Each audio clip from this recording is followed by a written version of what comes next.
Hello everyone, how you all doing? Happy holidays if I haven't mentioned it to you yet. Hope you've been having some good days despite the pandemic and all that stuff, keeping people apart on the time where we are supposed to be together, or so tradition says. Anyways, let's not get into holiday spirit. Let's get into what I've been doing on the last couple of days. I've been focusing on creative writing. I submitted two of the short stories that I had done before. The one about the traditional Portuguese food summoning ritual for this big giant, and the other one, which was about the soul. I tried to write a Solarpunk short story, ended up not feeling very Solarpunkish, so I turned it into something else. It was about the library on the inner side, and I submitted that to an award, the Luis Vilaça Award. I'm not sure if it's gonna place any good or not. I'm expecting nothing from it, so whatever comes out of it, it's gonna be a positive outcome. If it doesn't get published, I'll publish it myself somewhere else. I mean, the story is alright. It touches some interesting points about doing a futuristic library, or a library that promotes the future use and not perpetuating the past use of common libraries.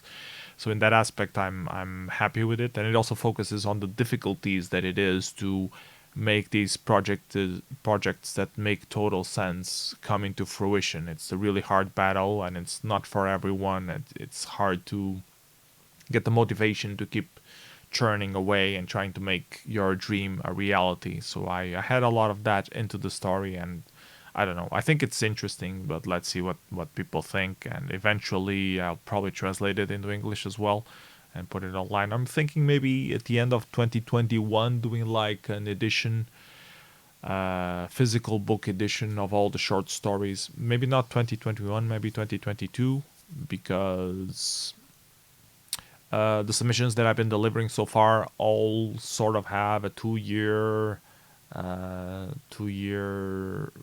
privilege exclusivity of publishing for the anthology compilations that I'm submitting them to, but I think it's only for the Portuguese version and it only applies to the Portuguese market. So I could do translations of them and put those available, but would need to check the regulations and stuff to make sure that I'm not stepping on anyone's toes, whatever. But yeah, that's an idea that's been lurking in my head. Maybe in a year or so I'll pick it up again. Anyways, I still felt bad that I didn't fulfill all of the deadlines that were coming up at the end of December. So last night I stopped playing video games and I started writing again. I aimed for another Solarpunk story. This time I know a bit more. But I still wanted to be different. I never settled for a traditional storyline, so I tried to figure out uh, a different twist to the usual way of storytelling. So, from what I heard, when you want to tell a story, you need 1, a character, 2, a setting, and 3, a plot. What the character is going to do in the setting that you designated on. So if you fiddle around with one of these 3, you usually turn out with something good. So I figured, okay, let's start with the first one. The character is going to be something completely different. It's going to be a rock. Why not? Let's try to do something with a rock. Story of the rock, maybe. A rock goes somewhere. Some people steal a rock. So I thought about those kind of things, what it could be, to put it into a Solarpunk location, how the rock would end up being on the Solarpunk, and sort of telling the story of how the city life wasn't working out for humanity and how moving into a Solarpunk community of sorts makes more sense. But as I started writing the story, I started getting a bit more poetical about the whole rock. A rock ended up being the earth itself, because the rock gets chipped down, but it's still a rock, even though it's 2 pieces of a rock. So there are different rocks, but they're all one and the same. The whole universe is one of the same. There's a theory of the universal flow. So I decided to pick that up and try to make the story about the universal flow and how the rock knows, acknowledges the universal flow, and observes, feels all of these idiots trying to go against the natural flow of things. And that can somehow be turned into a parallel for people discovering, I don't know, industrial revolution and that kind of stuff, or how to use irrigation. I made some reference to that as well. I went into a bit of a rant on the connection between earth and water, and their twisted relationship that they have with each other, which I think ended up rather well. So I'm curious how that will be received. And then I ended up talking a lot more about earth and sea than and water than actual civilization. Or I talked about the decay of the modern civilization as we know it, and not so much focus on the solar punk itself. So I ended up on the same issue that it's not really that solar punk, although it is solar punky-ish. So I guess it kind of counts. I'm thinking maybe at the end I need to tell a deeper story, because I conclude at the end, the last paragraph that I have, I conclude that there are some bubbles among us, like the buildings, the labyrinths, I call them, the labyrinths that this idiocy caused now lay in ruins, as it was predicted, in underwater ruins. So allusion to the water level rising and destroying civilization as we know it, or the urban civilization as we know it. But there are some bubbles left among us, and these bubbles can be either considered to be above water, tiny communities who have deserted the cities and are trying to do like the return to rural life in a more sustainable way, or underwater bubbles, which is more the concept that I really like about Solarpunk, because most Solarpunk is about being above water and doing a community that is more aware of its flaws and tries to be more sustainable and using energy and environment better. But I imagine Solarpunk as being, we are forced to be living underwater because the whole planet is already flooded. So we created this technology that can make sort of bubble where we have our cities, our communities, and maybe we can interconnect different bubbles and sort of like that. Kind of like Bioshock, but Bioshock was completely engineered. Like the water bubbles or the air bubbles that exist in Bioshock are like tubes and stuff like that. So I imagine something more, something different. I'm not sure how exactly, but air being contained in a specific location. Like maybe a certain structure of some sort that doesn't let air come out. I don't know. I don't have the technology to resolve the system. I just know that that's what I envision. That's what I envision as the future will be. Because I don't think it's sustainable to keep living on the surface. We are under attack of more things. We are more vulnerable to other things. And if we lived in a bubble underwater, we wouldn't have as many dangers attacking us. There will be, of course, a lot of limitations.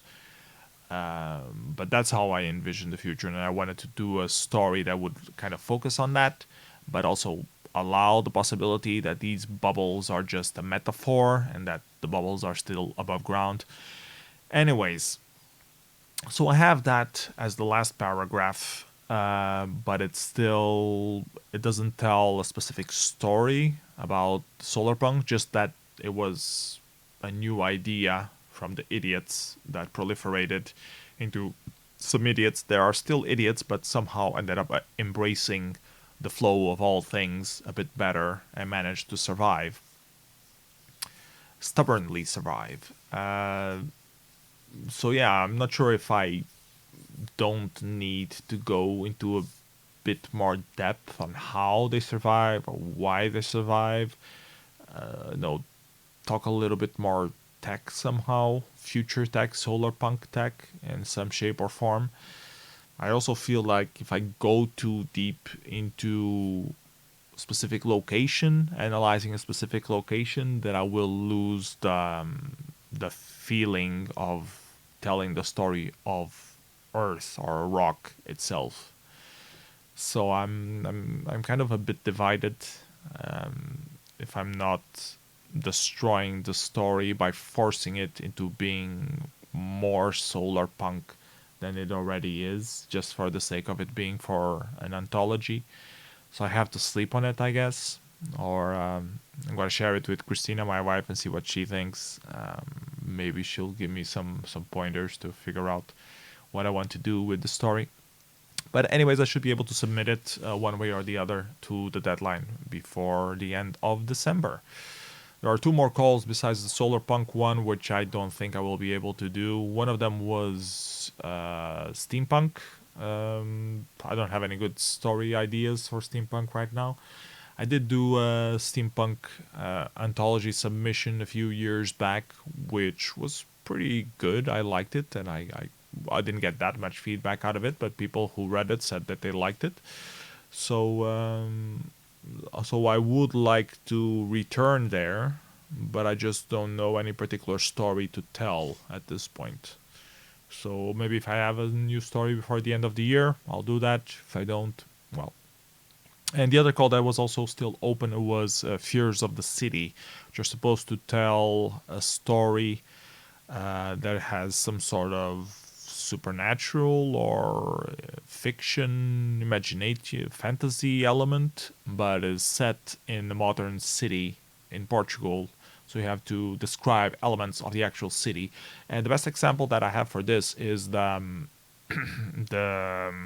Murakami book of what's it called? What's it called? Something at the end of the world. It has two titles because it correlates two things. Shit, I'll look it up because it's right there, so I should be able to look it up fast enough. Yeah, Hard-Boiled Wonderland and the End of the World. I thought it was something at the end of the world, but no, it's Hard-Boiled Wonderland and the End of the World. Okay, so in that story of Murakami, it has an interesting element where they are in the city in Japan, a common city with all the common stuff, but at the same time it has a very surreal feeling to it, and there's some underground weird elements in it as well, and I did like that concept a bit, and I think I could easily adapt that to like a location in Portugal and give it, you know, a personal twist, not just be copycatting Murakami. But I really like that concept. And another reference that I have for these kind of things is Neverwhere from Neil Gaiman. I think I talked about that on a previous video log, where Gaiman picked up the underground tube of London and he created an alternate reality that, or an alternate world where you would enter a secret location and explore this other world that exists there, but still linked to the city that we know, which gives a certain magical property to the city itself. You start looking at the city in a different way, which I kind of like that. Another older theme that I used to write about was having like the city having life itself, which kind of could be adapted. Not sure. So yeah, I have to think a little bit more about that. That storyline, it feels like it's much easier for me to figure out a new idea for, instead of in comparison to the steampunk thing. So I don't know. I still have 4 days left. So if I come up with something, I'll try to write it. If I don't, it's fine. I mean, 3 out of 5, it's pretty decent, I think. So yeah, that's what I've been up to on these last couple of days during the holidays. Let me know what you guys think on the comments below. Feel free to comment on my ideas or creative writing in general. Any questions, anything, whatever. I love interaction. That's what I live for. That's what I do these videos for. So feel free to post your comments below. See you next time. Bye bye, everyone. Take care.